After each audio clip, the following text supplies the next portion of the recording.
पहले हम कैरियोकाइनेसिस के अलग अलग स्टेजेस के बारे में पढ़ेंगे, जिसमें पहला है prophase. Mitosis is a type of cell division in which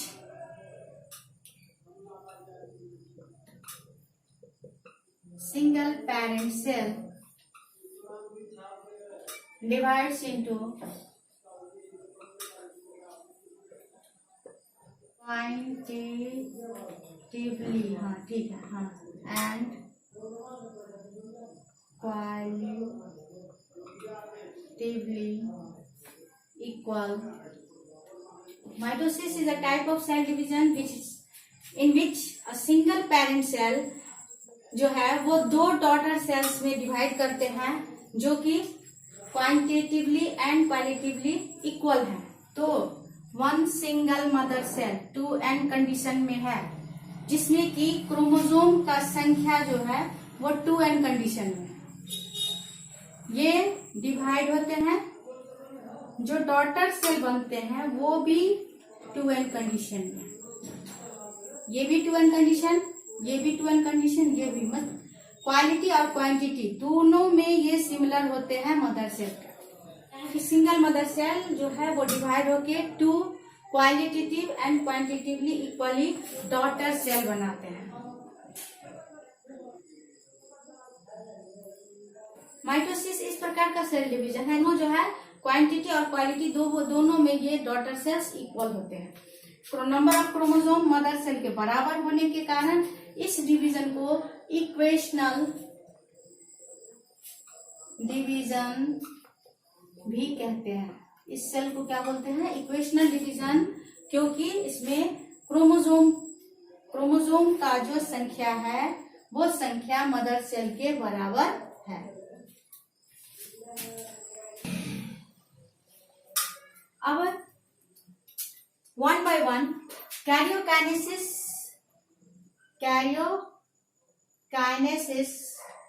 इसका पहला स्टेज है प्रोफेज।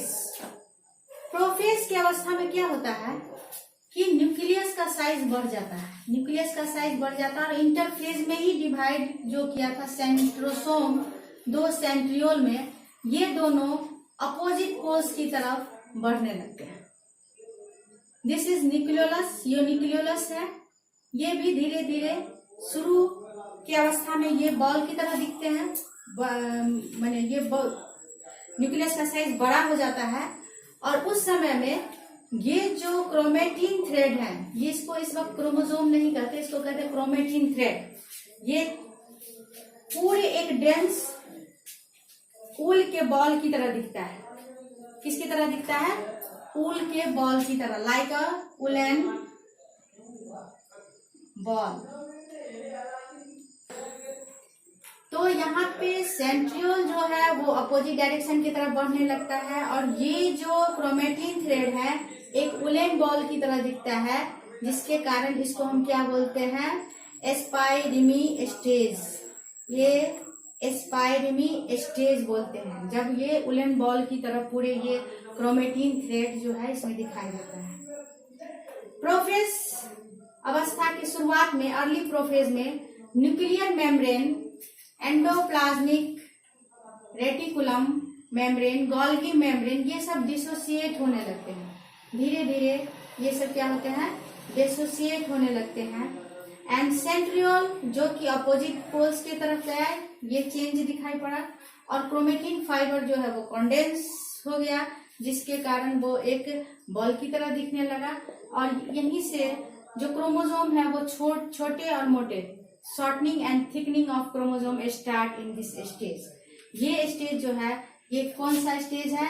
ये है अर्ली प्रोफेज।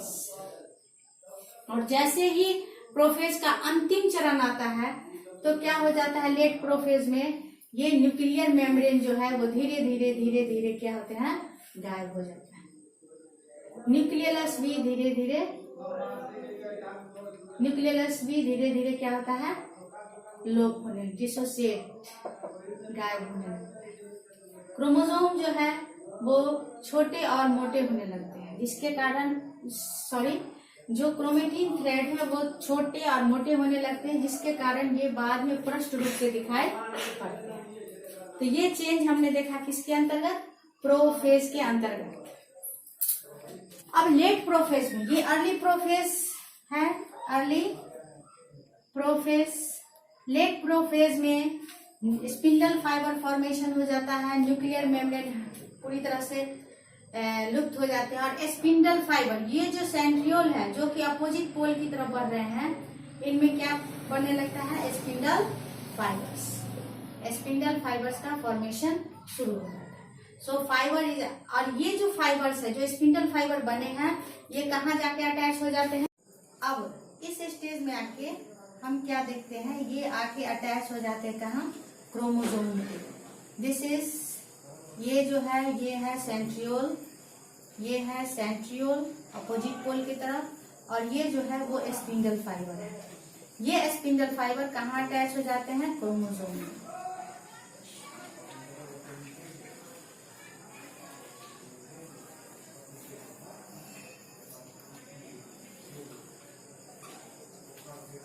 कहाँ अटैच हो गया, क्रोमोसोम में। तो यहाँ पे हमने कितने क्रोमोसोम लिए, अब यहाँ से हम गिनती शुरू करेंगे, 1 2 3 4। हम 4 क्रोमोसोम लिए हैं, और 4 क्रोमोसोम यानी कि अगर ये 2n कंडीशन में है, जिसमें हमने 4 क्रोमोसोम्स को दिखाया है 2n कंडीशन में, तो 1 2 3 4 क्रोमोसोम, लास्ट में जब डॉटर सेल बनेंगे तब उसमें भी 4 क्रोमोसोम्स प्रेजेंट होंगे। सो यहाँ हमने देखा क्या, लेट प्रोफेज में स्पिंडल फाइबर फॉर्मेशन हुआ, fibre attach to the chromosome, fibre जो है स्पिंडल फाइबर वो क्रोमोसोम में जाके अटैच हो गया। इसमें जो एनिमल सेल में स्पिंडल फाइबर बनते हैं वो एस्ट्रल होते हैं, जो कि प्लांट सेल में बनते हैं वो एनेस्ट्रल होते हैं। प्रोफेज के समाप्ति के साथ ही शुरू होता है मेटाफेज। मेटाफेज शुरू हो जाता है, जिसमें कि अब ये स्पिंडल फाइबर्स जो अपोजिट पोल्स में पहुंच चुके हैं, और ये इनका जो स्पिंडल फाइबर है ये आके काइनेटोकोर में, जो क्रोमोसोम है, एक क्रोमोसोम में 2 थ्रेड्स हैं, और ये जिस पॉइंट पर जुड़े हुए हैं जिसको हम बोलते हैं सेंट्रोमेयर, इसको बोलते हैं क्रोमैटिड, और एक ही क्रोमोसोम का ये दोनों जो है इसको बोलते हैं सिस्टर क्रोमैटिड। इसको क्या बोलते हैं, सिस्टर क्रोमैटिड।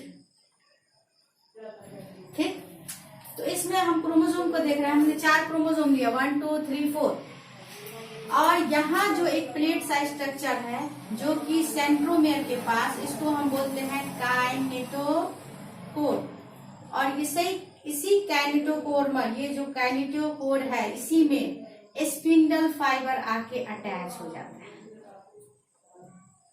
अब क्या होगा, इन मेटाफेज के स्टेज में क्या होता है, जो ये इसके ठीक बीच का भाग जिसको हम बोलते हैं इक्वेटोरियल प्लेट, इक्वेटोरियल प्लेट, इस प्लेट पे आके, ठीक इस प्लेट पे आके क्रोमोसोम अपने आप को अरेंज करता है। तो ये जो अरेंजमेंट है इसमें क्या होता है कि ठीक इक्वेटोरियल प्लेट में ये जो सेंट्रोमेयर है ये ठीक इक्वेटोरियल प्लेट पे आके सज जाता है। ये इक्वेटोरियल प्लेट है, ये क्रोमेटिन थ्रेड है 1 and 2, and this is the centromere, और यहाँ पे क्या है, काइनेटोकोर, जिसमें आके स्पिंडल फाइबर टच किया, अटैच कर दिया। तो ये ठीक यहाँ पे है, ये इक्वेटोरियल प्लेट में इस प्रकार से सजता है। इसका दोनों जो क्रोमेटिड्स है ये किसकी तरफ है, ये होते हैं जहां से स्पिंडल फाइबर, सेंट्रियोल्स का जो स्पिंडल फाइबर आ रहा है उसके तरफ होते हैं, पोल्स के तरफ। ये भी थ्रेड पोल्स के तरफ, ये थ्रेड पूरा पोल्स के तरफ, इधर का थ्रेड इधर के पोल्स की तरफ। इस तरह से क्रोमोसोम पूरे इक्वेटोरियल प्लेट में आके मेटाफेज में अरेंज हो जाते हैं। इसके साथ ही समाप्त होता है मेटाफेज। अब शुरू होता है इसके बाद क्या, एनाफेज। एनाफेज, मेटाफेज समाप्त होने के बाद एनाफेज शुरू होता है। एनाफेज में क्या होता है, सबसे पहले जो क्रोमोसोम इक्वेटोरियल प्लेट पे आके और वो उसका जो सेंट्रोमियर है इक्वेटोरियल प्लेट पे सजा और इसके कैनेटोकोर से अटैच हुआ किया स्पिंडल फाइबर। कैनेटोकोर से अटैच हो गया स्पिंडल फाइबर। ये क्रोमोसोम, एक क्रोमोसोम के 2 क्रोमेटिड, जिसको हम सिस्टर क्रोमेटिड बोलते हैं।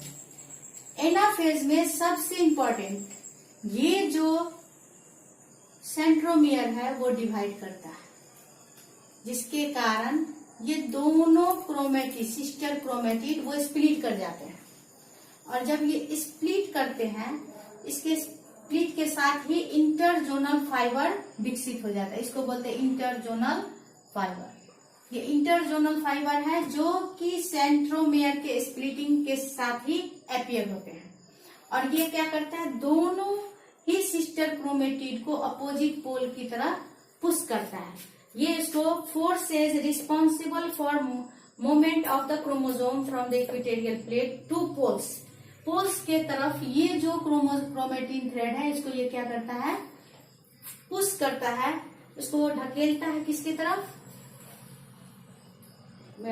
पोल्स के तरफ। ये जो कॉन्ट्रैक्शन ऑफ द क्रोमोसोम, अब ये जो स्पिंडल फाइबर बना हुआ है, ये स्पिंडल फाइबर, ये जो अटैच हुआ कैनेटोकोर के साथ, ये इसको क्या होता है, ये कॉन्ट्रैक्ट होता है। इसके कॉन्ट्रैक्शन के कारण और इंटरजोनल फाइबर जो कि सेंट्रोमियर के स्प्लिट होने के साथ ही अपीयर हुआ, ये उसको उधर ठेलता है और ये कॉन्ट्रैक्ट होते जाता है, जिसके कारण क्रोमोसोम का मूवमेंट जो है वो किसके तरफ होने लगता है, ये पोल्स के तरफ जाने लगता है।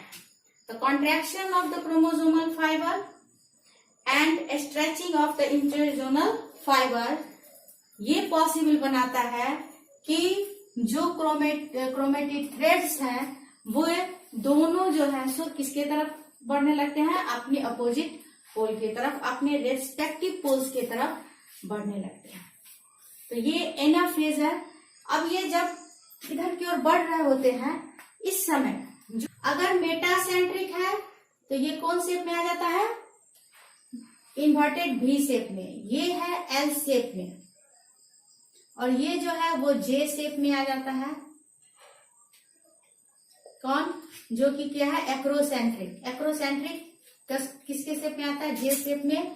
और टीलोसेंट्रिक जो है वो किसके शेप में जाता है, ये जाता है आई के शेप में। ये अलग अलग शेप बनता है क्योंकि क्रोमोसोम का सेंट्रोमियर एक ही पोजीशन पे नहीं होता है, अलग अलग क्रोमोसोम का सेंट्रोमियर अलग अलग पोजीशन पे होता है, जिसके कारण ये अलग अलग शेप जब ये कॉन्ट्रैक्ट करता है और इधर का इंटरजोनल फाइबर जो है उसको स्ट्रेच करता है, तो ये क्रोमोसोम इक्वेटर की तरफ, इसका जो थ्रेड है वो इक्वेटर की तरफ आ जाता है और उसका अलग अलग शेप होता है, इन्वर्टेड वी शेप या एल शेप या जे शेप या आई शेप में आके तब ये इसके तरफ बढ़ने लगता है। तो ये होता है एनाफेज। एनाफेज के बाद जो फेज आता है उसको बोलते हैं टीलोफेज। अब आता है लास्ट में टीलोफेज। टीलोफेज जो है just opposite to the prophase. Prophase में क्या हुआ, तो प्रोफेज में हुआ कि न्यूक्लियर मेम्ब्रेन डिसअपियर हो गया, लेट प्रोफेज में न्यूक्लियोलस डिसअपियर हो गया। उसके बाद क्रोमोसोम जो है छोटे और मोटे होने लगे, जिसके कारण क्रोमेटिन थ्रेड छोटे मोटे होने के कारण क्रोमोसोम के रूप में अपीयर हो गया। तो मेटाफेज और एनाफेज में जो वो छोटे मोटे और पृष्ठ रूप से दिखते हैं, इसी समय में क्रोमोसोम का अध्ययन किया जाता है, जिसके फलस्वरूप पता चलता है कि किस जीव में कितने क्रोमोसोम प्रेजेंट हैं और क्रोमोसोम का स्ट्रक्चर क्या है। ये एनाफेज और मेटाफेज में ही अध्ययन किया जाता है। और ये जो टीलोफेज है just opposite of the prophase. तो प्रोफेज का जस्ट उल्टा। अब जो है न्यूक्लियर मेम्ब्रेन जो है वो रीअपियर होने लगा, न्यूक्लियोलस भी जो है वो रीअपियर होने लगा, और जो क्रोमोसोम थे जो छोटे और मोटे होने लगे। तो मैंने कहा था कि 4 क्रोमोसोम लिया हमने, 4 क्रोमोसोम। तो 4 क्रोमोसोम का जो वो इक्वेटोरियल प्लेट में जो उसका सेंट्रोमियर है, उसका जो क्रोमेटिन थ्रेड है, सिस्टर क्रोमेटिड, एक पार्ट इधर आया और एक पार्ट उधर गया, क्योंकि यहाँ पे क्या स्प्लिट कर गया, सेंट्रोमियर जो है वो स्प्लिट कर गया, जिसके कारण एक क्रोमोसोम 2 थ्रेड में टूट गया। और ये दोनों क्रोमेटिन थ्रेड जो है, क्रोमोसोम जो दो भाग में हुआ, तो इस दोनों जो सिस्टर क्रोमेटिड है, ये दोनों पोजीशन ऑफ जीन दोनों एक दूसरे के आइडेंटिकल है। जो जीन यहाँ प्रेजेंट है वही इधर भी है, ये दोनों जो है एक दूसरे के आइडेंटिकल है। तो ये एक कहाँ गया, एक गया अपोजिट इस पोल के तरफ, तो दूसरा गया उस पोल के तरफ, और दोनों क्रोमोसोम जो है वो फिर से थिन लॉन्ग होने लगे, थिन एंड लॉन्ग।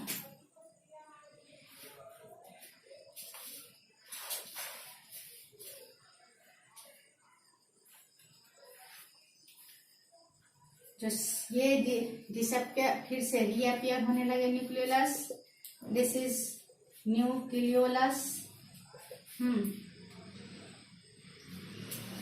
अब जो स्पिंडल फाइबर बने थे वो भी डिसअपियर हो गए। Nuclear membrane reassembles and reappears. Chromosomes जो है वो डीकॉन्डेंस, मतलब पहला वो छोटे मोटे होने लगे थे, फिर से वो थिन एंड लॉन्ग होने लगे, पतले और लंबे होने लगे, क्रोमेटिन फाइबर्स में चेंज होने लगे। Extras rays and the spindle fibre जो है, जो कि बने थे एनिमल के एनिमल के केस में जो स्पिंडल फाइबर्स हैं वो फिर क्या हो गए, लोप हो गए, डिसोसिएट कर गए, और इसके साथ ही दो न्यूक्लियस तैयार हो गया। अब ये दोनों न्यूक्लियस के साथ क्या होता है, जब ये टेलोफेज चल रहा होता है उस समय, या फिर टेलोफेज के समाप्त होने के साथ ही एक घसान शुरू होता है, एक फॉरो बनना शुरू होता है। कहाँ से, तो सेल मेम्ब्रेन से। एनिमल के केस में ये जो प्लाज्मा मेम्ब्रेन है वो सेंटर की तरफ बढ़ने लगते हैं, और प्लांट के केस में एक प्लेट फॉर्मेशन होने लगता है, जो धीरे धीरे सेंटर से कहाँ की तरफ बढ़ता है, प्लाज्मा मेम्ब्रेन की तरफ बढ़ता है, जिसके कारण क्या हो जाता है, एक सेल दो सेल में डिवाइड कर जाता है। यहाँ क्या होता है कि ये फॉरो बनने लगा एनिमल सेल में, और यहाँ एक प्लेट बनना शुरू होता है सेंटर से पेरीफेरी की तरफ, जिसके कारण कितने दो सेल बन जाते हैं। यहाँ भी धीरे धीरे ये बढ़ते हुए दो सेल में डिवाइड हो जाते हैं, दो सेल में डिवाइड हो जाते हैं। ये हो जाता है क्या, दिस इज साइटोकाइनेसिस। अब ये जो प्रोसेस है इसको क्या बोलते हैं, cytokinesis.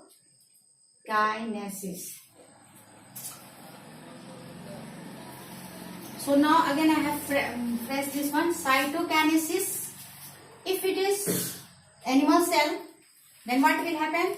The invagination in the plasma membrane will take place in the centripetal manner, centripetal towards the center, and they meet each other, and like this two cells are formed. So here this is animal cell and here is plant cell. When it is case of plant cell, then what happened? Fragments of endoplasmic reticulum and the Golgi bodies start to deposit from the center, and it reach up till the plasma membrane. Now here it is centrifugal method. This one is, that is centripetal towards the center. It is away from the center. So here it is centrifugal manner, and now two plant cell is ready. Here centriole is present, that means this is animal cell, two animal cells are ready. So this is cytokinesis. So in the next video we will discuss some difference between the mitosis in animal and plant. What some difference are there, that we will study, and after that significance of mitosis cell division. Till then, goodbye.